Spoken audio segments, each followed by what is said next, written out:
अभियंता कार्यकारी करते। आज आपण अभियंता दिन साजरा करण्यासाठी एकत्र जमलो आहोत। हा अभियंता दिन दरवर्षी संपूर्ण भारतात 15 सप्टेंबर रोजी साजरा करण्यात येतो।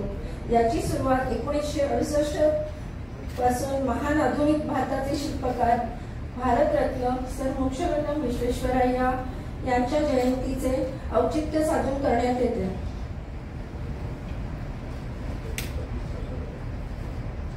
कारण भारतातील पहिले अभियंता भारतरत्न सर मोक्षगुंडम विश्वेश्वरय्या यांचा हा जन्मदिवस।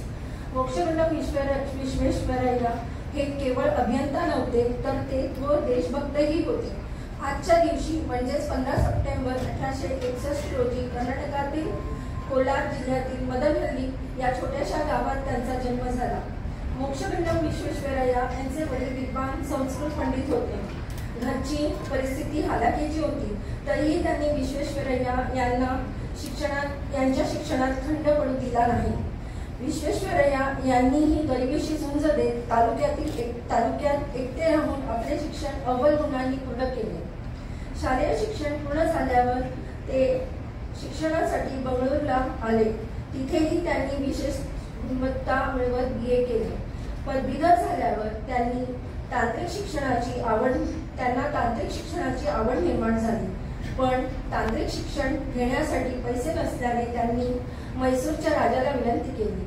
म्हैसूरच्या राजाने त्यांच्यातील गुणवत्ता हेरून त्यांना अभियांत्रिकी शिक्षणासाठी शिष्यवृत्ती देऊन पुण्याला पाठवले। विश्वेश्वरय्या यांनीही त्यांच्यावरील विश्वास सार्थ केला। ठरवत अभियांत्रिकी परीक्षेत मुंबई प्रांतात प्रथम क्रमांक पटकावला। त्यावेळचे LC आणि FC म्हणजेच आजचे डिप्लोमा आणि डिग्री आहे। या त्यांच्या यशाची दखल घेऊन 1884 साली सरकारने त्यांना सहाय्यक अभियंता या पदावर नेमणूक दिली। तिथेही त्यांनी आपले कर्तृत्वाचा ठसा उमटवला। या काळात त्यांनी खडकवासला धरणासाठी एक अभिनव अशी स्वयंचलित गेटची निर्मिती केली। त्यामुळे विशिष्ट पातळीवरील अतिरिक्त पाणी वाहून जाईल अशा प्रकारच्या गेटची निर्मिती भारतात पहिल्यांदाच झाली।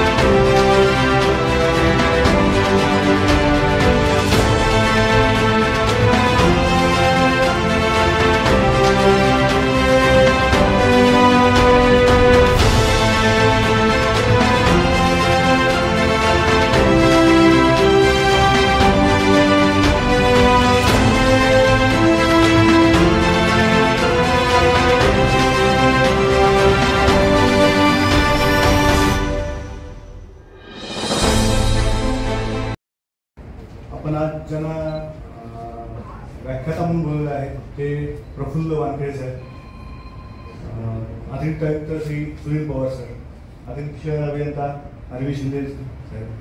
अभियंता दिन हा 15 सप्टेंबर रोजी साजरा करतो, पण त्यावेळेस सलग 4-5 दिवस सुट्ट्या असल्यामुळे आपण तो 15 सप्टेंबर आज ठेवलेला आहे। तर मी अभियंता दिनानिमित्त सर्व अभियंत्यांना शुभेच्छा देतो।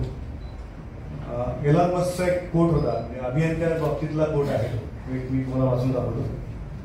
Science is discovering the essential truth about what exist in the universe and engineering is about creating things that never existed.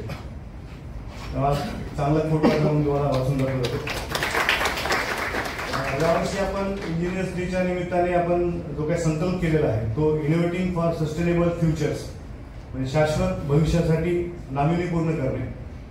तर त्याच्यामध्ये आम्ही वर्षभरात काय करायचं ह्याचं एक थोडा नियोजन केलेलं आहे की त्याच्यामध्ये आपण एन्व्हायरमेंट, ऊर्जा, पर्यटन आणि स्पोर्ट इन्फ्रा आणि X7चं जे विजन आहे स्पोर्ट इन्फ्रा किंवा पर्यटन या बाबतीत आम्ही या वर्षभरात आपण नियोजन करणार आहे। आपल्याकडे जे अभियंते किंवा सगळे जे आहेत ते आपण आता बरेच जण कोणी 20 वर्षापासून आहे, कोणी 25 वर्षापासून, सगळ्यांना नवी मुंबई महापालिका ज्ञात आहेच, तरी पण काही मी त्या बाबतीत थोडा उभाव करतो।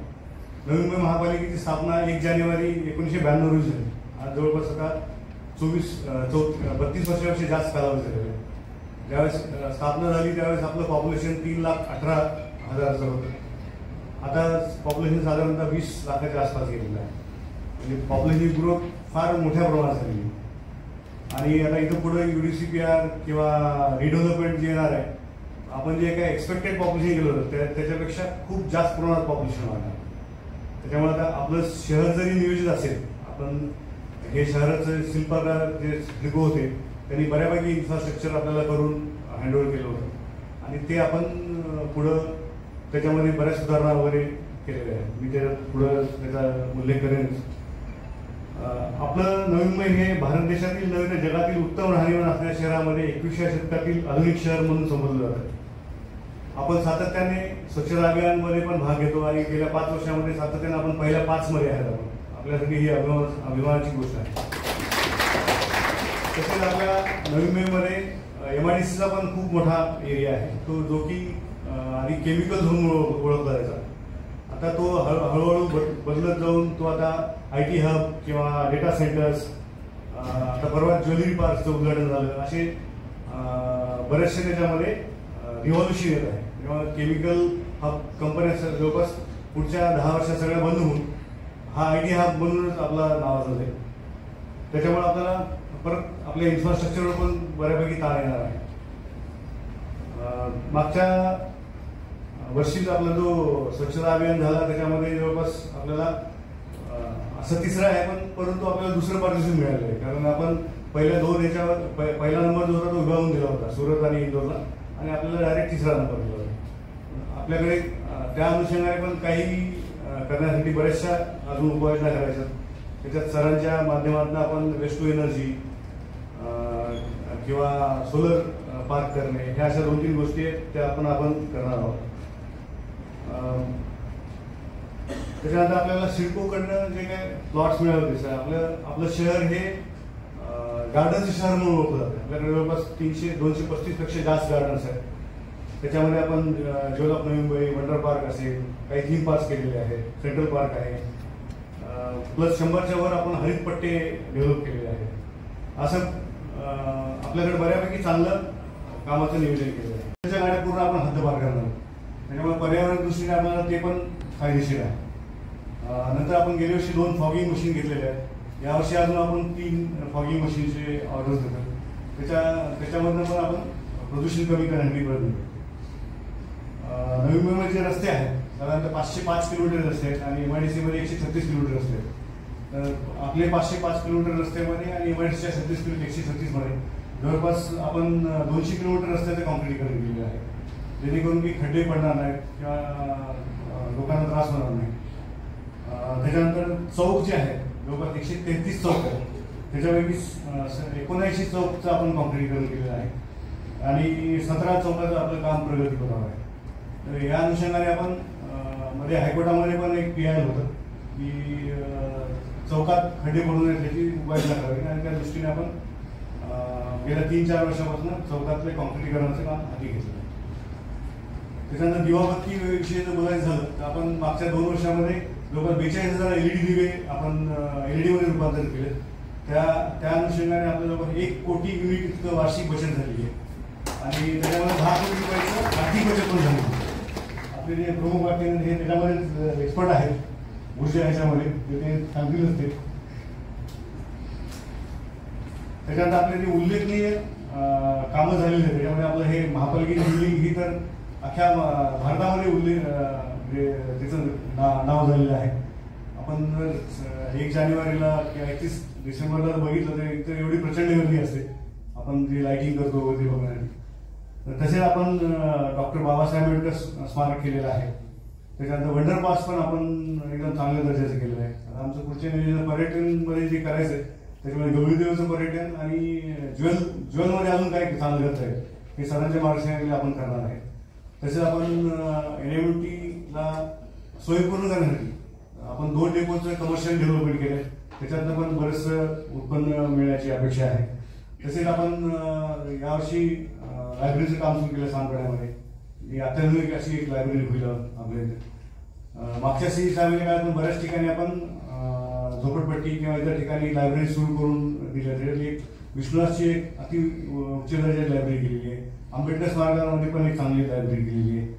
त्याच्यात मागच्या 2-3 वर्षात आपण फ्लेमिंगस सिटी म्हणून आपण त्याच्यासाठी आपण फ्लेमिंगो मार्क करता येईल का किंवा फ्लेमिंगोचं पर्यटन करता येईल का ह्याचा पण आपण विचार करत आहोत. त्याच्यानंतर ऐरोलीमध्ये एक आपण दुसरं नाट्यगृह करत आहोत. असे आपण हे आता जे चालू असलेली कामं आहेत हे आहे.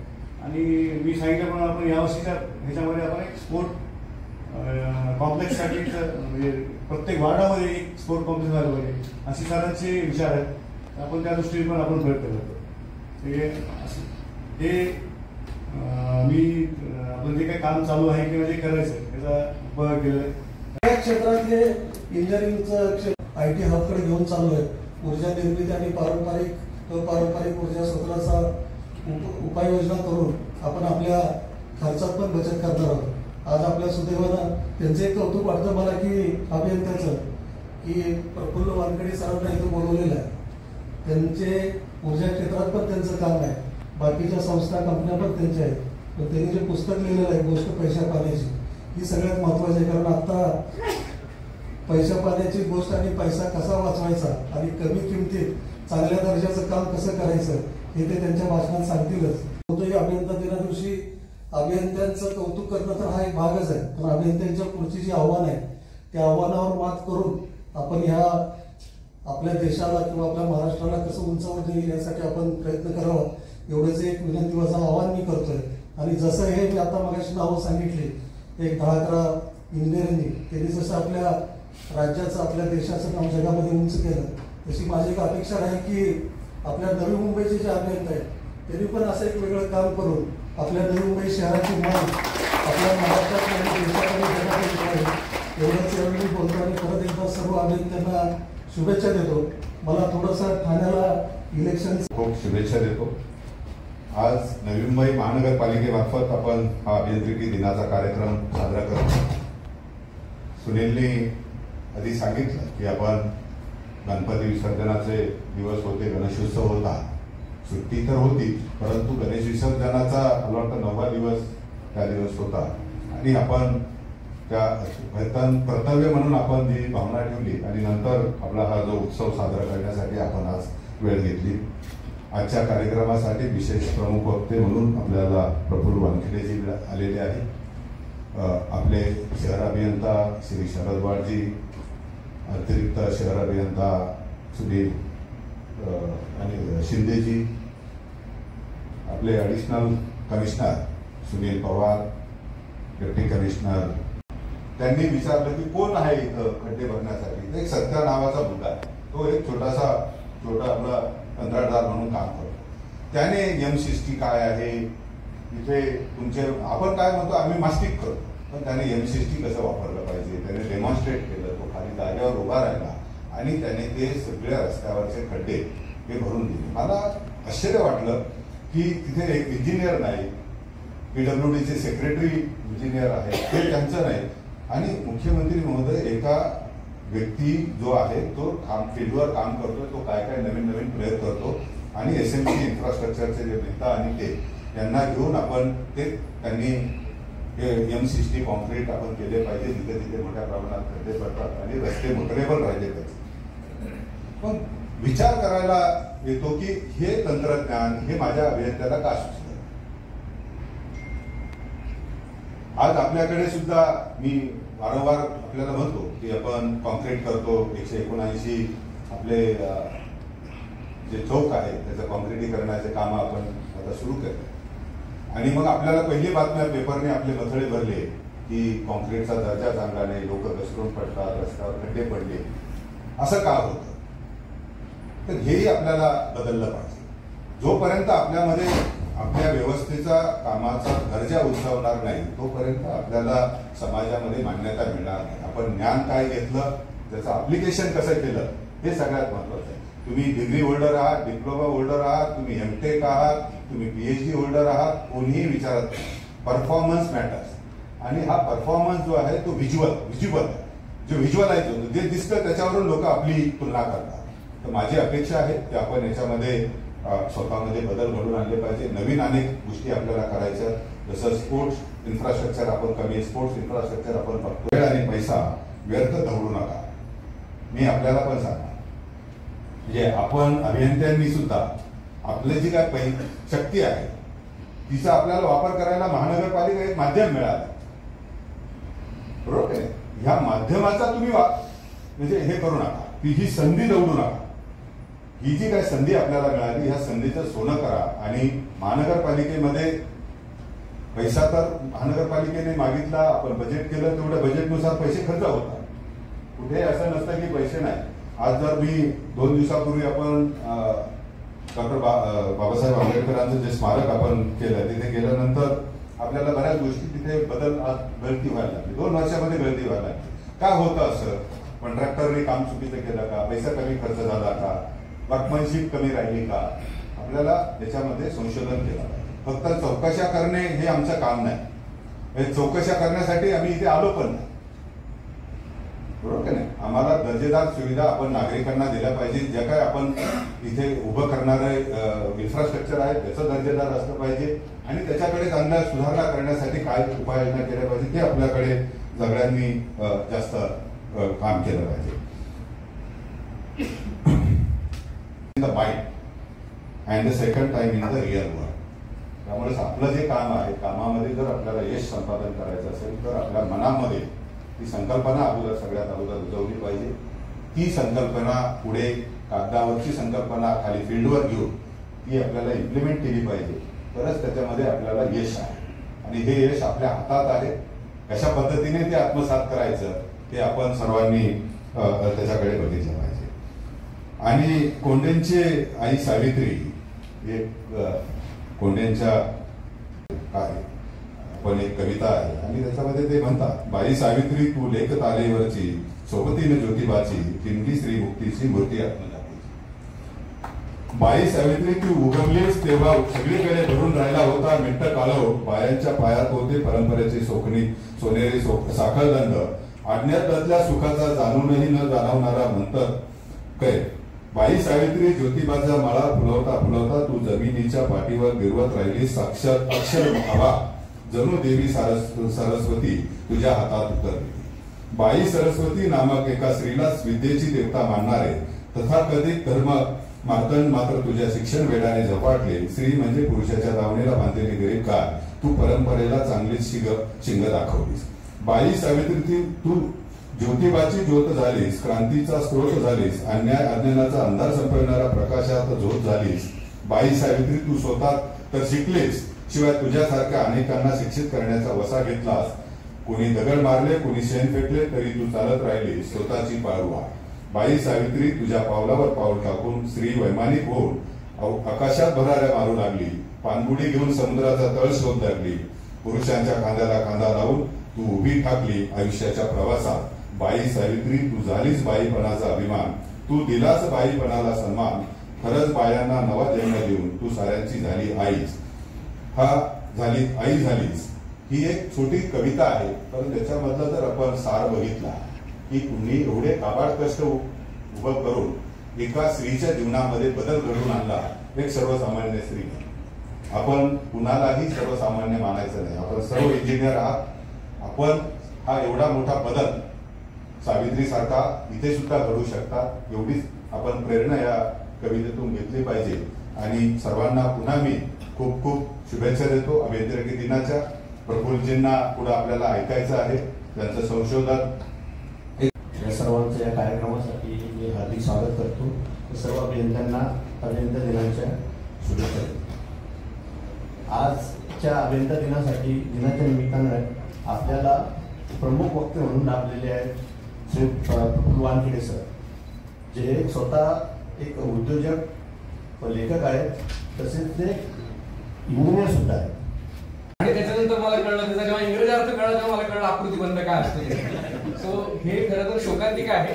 पण इंजिनियर्स डेच्या तुम्हाला खूप खूप शुभेच्छा. आणि मला स्वतःला एक प्रचंड अभिमान आहे. मी स्वतः एक इंजिनियर आहे आणि ज्यावेळेला या कार्यक्रमाचं मला आमंत्रण मिळालं त्यावेळेला माझी जी पहिली भावना होती ती जी एकदम पटकन येते. मी पहिलं 100 पैकी 100 कार्यक्रमांना नाही म्हणतो की मला नाही जमणार. आणि ह्याचं कारण असं आहे की म्हणजे माझं काम हे उद्योग करणं आहे. माझं काम हे इंजिनिअरिंग रिलेटेड गोष्टी करणं आहे. माझं काम हे संशोधन करणं आहे. आणि माझं काम हे लोकांना भाषण देणं नाही. पण ज्या क्षणी मला शिरीष सरांनी सांगितलं की तुम्हाला असं यायचंय, एक तर त्यांच्या बोलण्यात ऑप्शनच नव्हता. म्हणजे तो असा होता की तुम्ही हे भाषण किंवा हे बोलणं सुरू करण्याच्या आधी मला बोलावं असं वाटतं की म्हणजे आपण प्रत्येक जण ना लहानपणी जर तुम्ही इंजिनिअरिंग केलंय तर इंजिनिअरिंग करणारा माणूस तसा एवढा असा टाकाऊ नसतो. तो शाळेत चांगला असतो, हुशार असतो, माध्यमिक शाळेपासून, प्राथमिक शाळेपासून, माध्यमिक शाळेपासून किंवा नंतर उच्च शिक्षणामध्ये तो चांगला असतो. सो जनरली जेव्हा आपण असं शिक्षण घेऊन आपल्याला एक अपेक्षा असते की आपण ज्या शाळेत शिकलो त्या शाळेमध्ये कधीतरी आपल्याला प्रमुख पाहुणे म्हणून बोलावं, त्या शाळेमध्ये आपला सत्कार व्हावा, तू काहीतरी आयुष्यात कमवलंय, तू काहीतरी करतोय आणि तुम्ही काहीतरी करताय. माझा ना माझ्या शाळेमध्ये असा अनेकदा सत्कार झालाय आणि मला त्याच्याबद्दल प्रचंड अभिमान वाटतो की मला खूप आनंद झाला होता की मला माझ्या गावात सत्कार झाला. त्याच्यानंतर ज्या कोल्हापूर युनिव्हर्सिटीमध्ये मी शिकलो तिथे मला गेल्या वर्षी माझ्या आयुष्यात पहिल्यांदा गार्ड ऑफ ऑनर मिळाला युनिव्हर्सिटीचा आणि मला असं वाटतं की माझ्या आयुष्यातला सर्वोच्च क्षण आहे आणि मी सुखावलो होतो, मी तिथे थांबलो होतो. पण ज्यावेळेला काल मला शिरीष सरांचा फोन आला त्यावेळेला मला असं वाटलं अरे ही माझी कर्मभूमी आहे, नवी मुंबई ही माझी कर्मभूमी आहे आणि त्याच्या पलीकडे जाऊन आता गेली 20 वर्ष झालं मी नवी मुंबईत राहतो. त्यामुळे मला कायद्याने अधिकार आहे की नवी मुंबईचा शहराचा नागरिक आहे मी म्हणण्याचा आणि त्याच्याशिवायही मी माझ्या या शहरात राहतो आणि त्या शहरामध्ये जिथे तुम्ही राहता, जिथे तुम्ही इंजिनियर म्हणून तुमची कारकीर्द करता, तिथे इंजिनियर्स डेच्या दिवशी ज्यावेळेला तुम्हाला म्हटलं जातं की तुम्ही प्रमुख पाहुणे म्हणून या, मला असं वाटतं कदाचित तो माझ्या आयुष्यातला आतापर्यंत सर्वोच्च क्षण आहे आणि त्याबद्दल मी आपल्या सर्वांचे अगदी मनापासून आभार मानतो. आमदार असतील किंवा खासदार असतील फक्त यांच्याकडे राहत नाही तर ती जबाबदारी माझी राहते. त्यामुळे शहर म्हणून पहिली माझी जबाबदारी आहे आणि त्याच्यानंतर मग मी तुमच्याकडे पाहिलं पाहिजे. त्यामुळे जबाबदार नागरिक म्हणून आपल्या सर्वांचे खूप खूप आभार, खूप खूप धन्यवाद.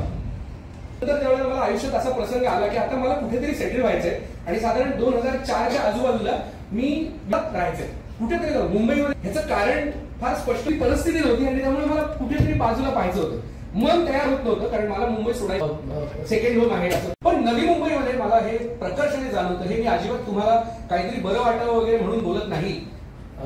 कदाचित ज्या गोष्टी मला बोलायच्या आहेत ते मी बोलणारच आहे, पण ज्या गोष्टी अत्यंत चांगल्या आहेत, ज्या गोष्टी ज्यावेळेला आपण महाराष्ट्र आणि भारतामध्ये ज्यावेळेला तुम्ही जाता, जगभर फिरता, त्यावेळेला तुम्हाला ज्या दर्जेदार जागतिक दर्जाच्या गोष्टी दिसतात, मला असं वाटतं ते सगळ्या नवी मुंबईत आहे आणि ह्या सगळ्याचं श्रेय इथल्या प्रत्येक माणसाला जातं, तुमच्यासारख्या माणसांना जातं आणि आपण तिथून पुढे जायला शिकलं पाहिजे. बऱ्याचदा आपल्याकडे प्रॉब्लेम असा आहे की आपल्याकडे केरळमध्ये ज्यावेळेला सगळी लोक गल्फला गेली त्यावेळेला त्यांना आता तिकडे काम करायला युपी आणि बिहारवरून लोक आणावे लागतात किंवा कॅनडामध्ये ऍग्रिकल्चर रिव्हॉल्युशन झालं, प्रचंड पैसा आला, पण आता कॅनडाची लोक, पंजाबची लोक ऍग्रिकल्चर रिव्हॉल्युशन झाल्यानंतर कॅनडाला जायला लागली.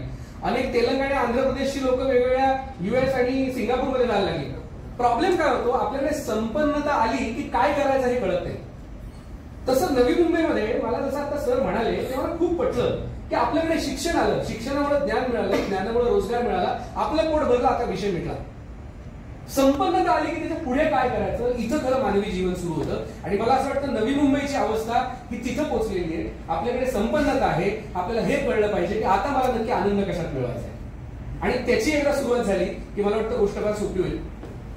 दुसरी जी मला गोष्ट सांगायची आहे इंजिनिअरिंगच्या बद्दलची. मी ज्यावेळेला ह्या कार्यक्रमाला आलो आणि जोपर्यंत मी तिथे बसलेलो होतो तोपर्यंत माझी ही गोष्ट लक्षात आली.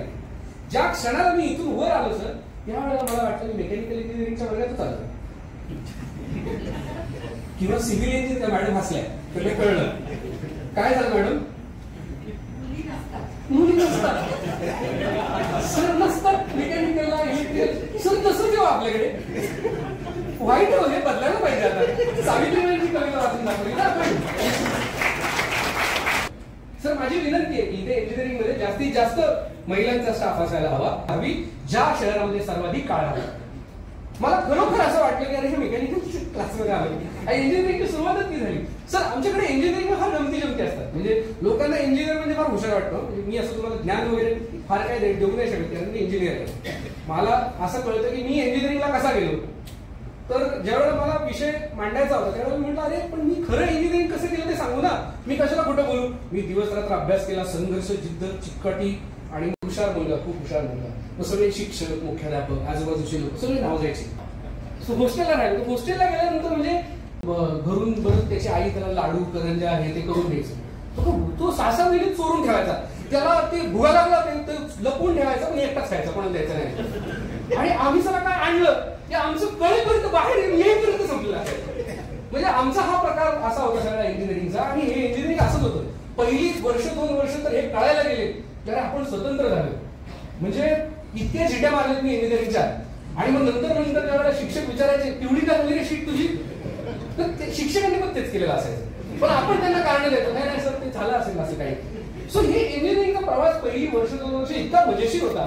आणि नंतर तिथे एका सरांनी मला सांगितलं, ते म्हणाले प्रफुल्ल हे जे करतोयस ना सगळं हे करून इथे आलोय, तू शिक्षक आहे, हे जे करतोयस ना हे सगळं चुकीचं आहे.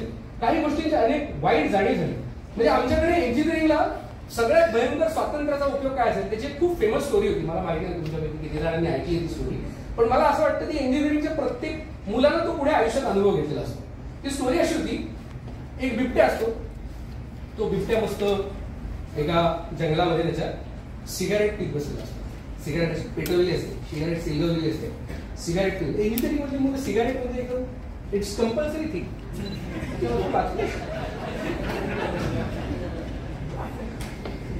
सो स्टाईल ना ती, म्हणजे इंजिनियर झालो मग काय, मग तो बिबट्या असा बसलेला असतो. मग तिथून एक उंदीर येतो. उंदीर म्हणतो अरे मित्रा नशा फार वाईट असते, हे आयुष्य संपून टाक, जग खूप सुंदर आहे, तू माझ्याबरोबर चल. बिबट्या म्हणतो अरे हा कोण कुठला उंदीर, चला मला सांगतो एवढं प्रेमाने, पण म्हणतोच तर जाऊ त्याच्या मागे. मग तो जातो त्याच्या मागे. मग बिबट्या मागे, उंदीर पुढे पुढे जातात. तर त्याला चित्ता दिसतो. तर चित्ता तिथे तंबाखू म्हणत असतो काय छाप. माझे अजूनही खूप मित्र आहेत, ते मला इकडून युएसला काही छाप मागवतात. तो नशा आल्याशिवाय इंजिनियर डिझाईन नाही करू, त्याला ते पाहिजे. लोक फार चांगलं बोलतात इंजिनियर, ही फॅक्ट आहे की नाही. मला माहिती आहे तुमचं माझ्या पिरियडमध्ये 96-2000च्या पिरियडमध्ये माझं इंजिनिअरिंग झालं. काय इच्छा बहुत कंपल्सरी, तो तसाच बसलेला असतो. आणि तो त्याला परत उंदीर म्हणतो अरे चित्त्या तू नशा करू नकोस, आयुष्य खूप सुंदर आहे आणि तू माझ्याबरोबर चल, तुला दाखवतो जग किती सुंदर आहे. हा पण म्हणतो अरे बिबट्या पण आहे, हा पण चित्ता पण मागे जातो. पुढे हत्तीन दिसते, हत्तीन दाताला विषय असत. तर ते बघतो, तो म्हणतो की अरे काय आहे. उंदीर तिला पण म्हणतो अरे हत्ती आयुष्य किती सुंदर आहे, कशाला विसरी असते, कॅन्सर होईल तुला, मरशील तू, आयुष्य खूप सुंदर आहे, तू माझ्याबरोबर चल, मी तुला दाखवतो. मग याच्या मागे उंदीर पुढे, उंदराच्या मागे बिबट्या, बिबट्याच्या मागे चित्ता, चित्त्याच्या मागे हत्ती, असे चाललेले असतात.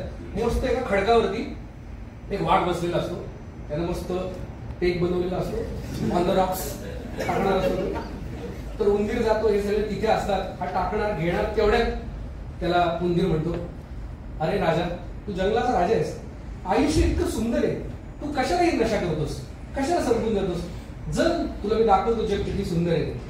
वाघ त्यांच्याकडे बघतो, उंदराकडे बघतो, तिघांकडे बघतो, खाली उतरतो आणि संग उंदराच्या कानाखाली येतो.